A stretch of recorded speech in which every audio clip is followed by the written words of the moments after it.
نداء لإدارة الأهلي، كولر لازم يمشي. والله كولر لازم يمشي يا ناس، فوق. كولر لازم يمشي. يا أهلا بيكم حلقة جديدة من برنامج في الأوضة. كولر مع الأهلي الفترة الأخيرة بيقدم مستوى بالنسبة لي هو الأسوأ لمدير فني مسك الأهلي آخر 20 سنة. وهاجي اقول لك ليه بالتفاصيل وبالارقام وبكل حاجه، واقول لك انا مش طالع النهارده اقول لك اي كلام او اقول كولر وحش وخلاص عشان انا ما بحبوش. لا، انا هقول لك ليه انا بقول كده. بس قبل ما نبتدي بعد اذنك تنزل تعمل له لايك رايق وسبسكرايب خفيف وتعالى، عشان انا شايل كتير قوي جوايا من كولر ومن اداره الاهلي. انا عايز في الاول بس اروح لاداره الاهلي كده في جزئيه بسيطه. اداره الاهلي كابتن محمود الخطيب وخالد مرتجي وحسام غالي وكل الرجاله الجميله اللي على راسي والناس المحترمه دي، انت عمال بتطلع بيانات وعمال بتطلع في خطابات وعمال بتنسحب وعمال بتخش في خناقات ومنسحب من الدوري ومنسحب من كاس ومنسحب وبتلعب الرابطه بالناشئين، والاهلي بيمر بشويه حوارات ملاش اول من الاخر، وصارف ملايين على الصفقات ودي حاجه حلوه، وجايب لعيبه وده كله. واللي عندك اصلا اللي بيدير المركب او اللي سايق كولر. يعني انت قبل المفروض ما تعمل ده كل حاجه، انت سايب كولر يعمل ايه؟ يعني بقى بلا خطابات بلا تحكيم بلا كل ده مش خطر على الاهلي قد ما كولر خطر على الاهلي. التحكيم مش خطر على الاهلي قد ما كولر خطر على الاهلي. الدوري والبيراميدز والزمالك وكل فرق الدوري وكل فرق افريقيا مش خطر على الاهلي قد ما كولر خطر على الاهلي. ده بجد. فبعد اذن الاداره تفوق وتفهم ان مشكله الاهلي في كولر قبل ما تكون اي حاجه تانية، قبل ما تكون مشكله لعيبه، قبل ما تكون مشكله ماتشات حكام، كل اي حاجه، مفيش اي مشكله غير مشكله كولر.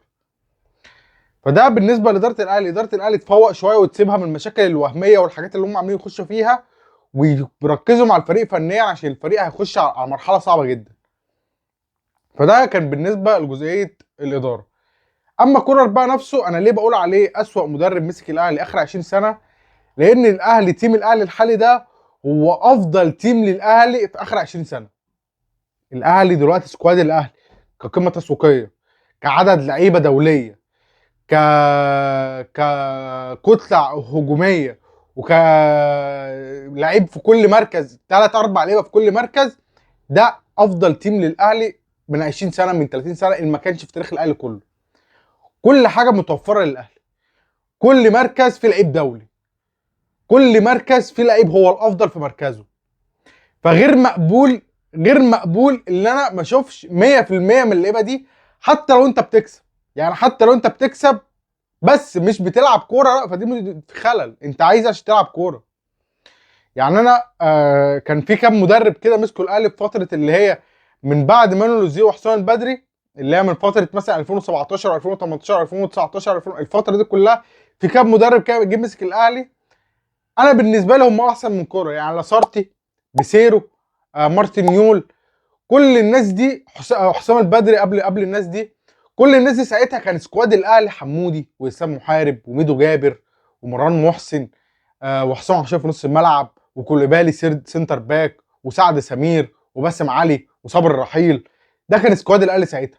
والناس دي ساعتها كانت بتاخد الدوري، وحسام البدري واخد بيهم دوري بدون هزيمه، وواصل بيهم نهائي افريقيا، وكارترون جه وصل بيهم نهائي افريقيا. وكانوا فعلا سكواد هو مش الافضل في افريقيا ولا الافضل في مصر، كانوا سكواد قليل جدا او سكواد عادي جدا. دلوقتي كولر، اشرف بن شرقي، امام عاشور، حسين الشحات، وسام ابو علي، جراديشار، قفشه، اشرف داري، منتخب المغرب، يحيى عطيه الله منتخب المغرب.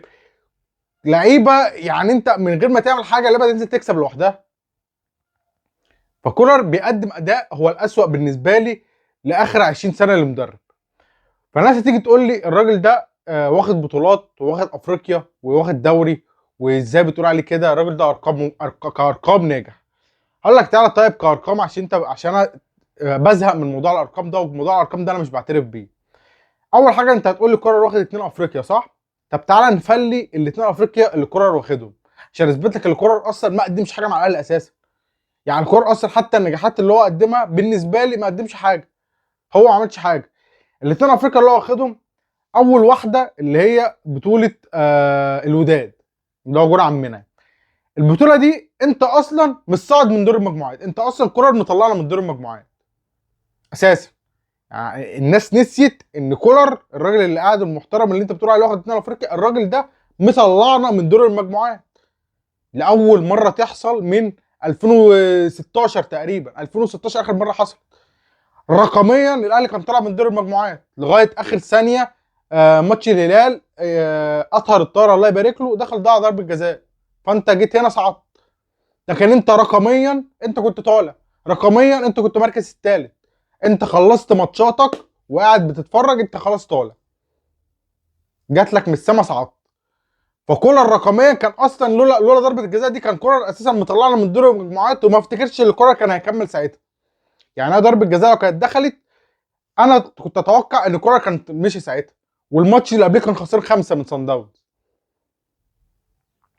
وماشي وصعد والدنيا زي الفل وصعدنا، واحنا ساعتها كنا سكواد قوي جدا وصعدت ووصلت النهائي.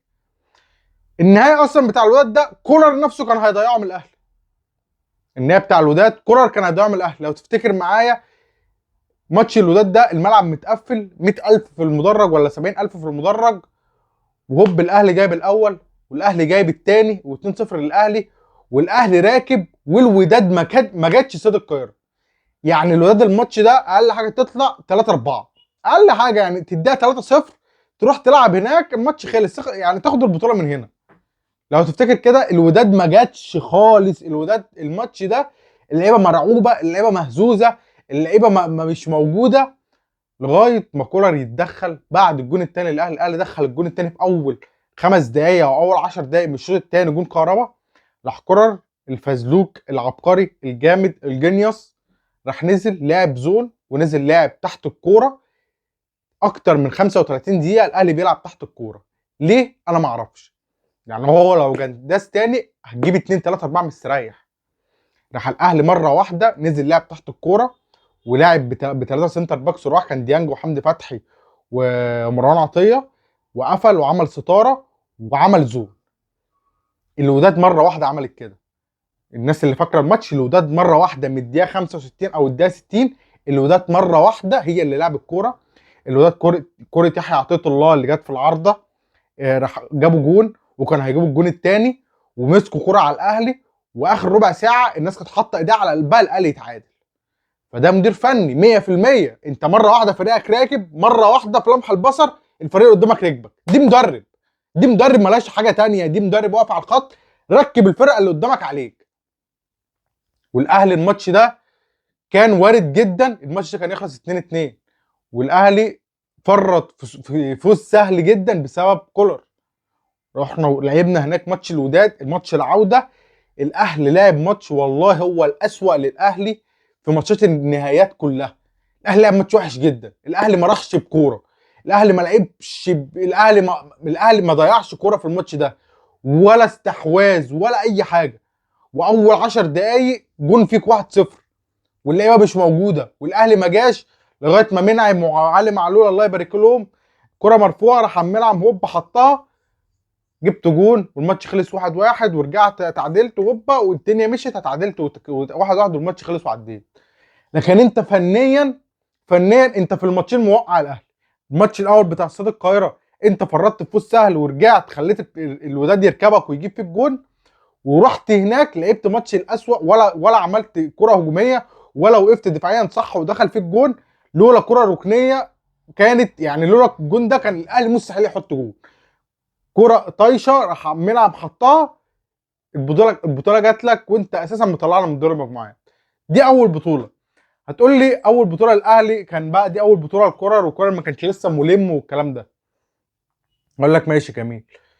تعالى بقى عشان يعني هثبت لك دلوقتي اللي كولر مع احترامي ليه، انا مش بجرح في شخص، انا ما بحبش اجرح في شخص، يعني مع كامل احترامي ليه هو مدرب محترم ومدرب كبير وكل الكلام ده، بس انا ما بحبوش. بس هو انا هثبت لك دلوقتي اللي هو مدرب جبان. في البطوله الثانيه جبان كرويا عشان بس ما نغلطش في الناس، جبان كرويا ده لفظ كروي عادي جدا. فهو في البطوله الثانيه بطوله الترجي اللي فاتت اللي الاهلي كسب فيها الترجي، رحنا تعادلنا 0-0 وجينا كسبنا هنا. انت البطوله دي الاهلي كان ماشي فيها كويس جدا عشان يدوا له حقه، والاهلي كسب تقريبا الماتشات كلها في دور المجموعات وصعد اول، وكان الاهلي راكب والاهلي زي الفل ومفيش اي مشكله. ماتش النهائي بقى بتاع ماتش الترجي، انت رحت هناك لعبت ماتش كويس، مش ماتش كويس، عملت ماتش مقبول وتعادلت 0-0، وده كان مقبول جدا ان انت تروح هناك في ماتش نهائي في ملعب رادس وتخرج 0-0، ده بالنسبه لي حاجه كويسه. جيت هنا اول دقيقتين 1-0 للاهلي، نفس الموضوع 70,000 متفرج، الترجي برضو ركابها بتخبط، الترجي ما جاتش، الترجي خايفه. اول دقيقتين هوب جون رامي ربيعه، اول دقيقتين 1-0 للاهلي. الطبيعي والبديهي للماتش ده الاهلي يجيب فيه 2-3.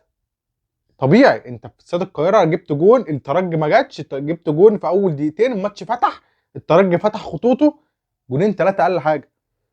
لك ان تتخيل يا صديقي الصدوق ويا عزيزي العزيز ان الاهلي من بعد الجون ده بتاع رامي ربيعه الاهلي ما ضيعش كره على الجون تاني، الاهلي ما راحش على الجون. الاهلي الماتش يا جدعان، الاهلي الماتش ده ما راحش كوره تانيه على الترجي غير كره قفشه اللي في الشوط الثاني اللي في اخر 10 دقائق، كره قفشه الفاول اللي جت في العرض. غير كده الاهلي ما ضيعش كوره الماتش ده. راح المعلم كوره من اول ما الاهلي حط جون في الدقيقه الثانيه، راح كوره نزل نفس ماتش الوداد بالظبط، راح وقف زون وعمل خط بارليف، الترجي ركبتك، والترجي الماتش ده كانت الاعلى استحواذ، ودي كارثه بتلاعب فريق على استاد القاهره على ملعبك، وفريق انت متقدم عليه في اول دقيقتين والملعب اتفتح، الفريق يمسك عليه الكوره ويرجع تاني لاحصائيات الماتش هتلاقي الترجي استحواذه اعلى من الاهلي، والترجي مضيع كورتين في اخر 10 دقائق، الكوره بتاعت يان ساس اللي رقص وحطها من جنب العرض لو كانت جت الاهلي بره، واخر ثانيه انت اللي مكسبك البطوله دي اقل من جزء من الثانيه، جزء من الثانيه، اقل من جزء من الثانيه انت كنت خسرت البطوله دي. ضربه الجزاء الاخيره اللي كريم فؤاد كان هيعملها، كريم فؤاد بالظبط اقل من فينتو لفينتو الثانيه، كان كريم فؤاد خد رجل اللعيب بدل الكوره، وكانت الكوره دخلت بيلين، كنت طلعت من البطوله بسبب ان انت نزلت عملت زون وقفت وقفه غريبه، وانت لو دخل فيك جون واحد انت خسرت البطوله. انت جون واحد خسرت، كره طايشه، اي كره ركنيه، كره ثابته، كره ضربه جزاء بتاع كريم فؤاد اتحسبت، انت كنت بره البطوله.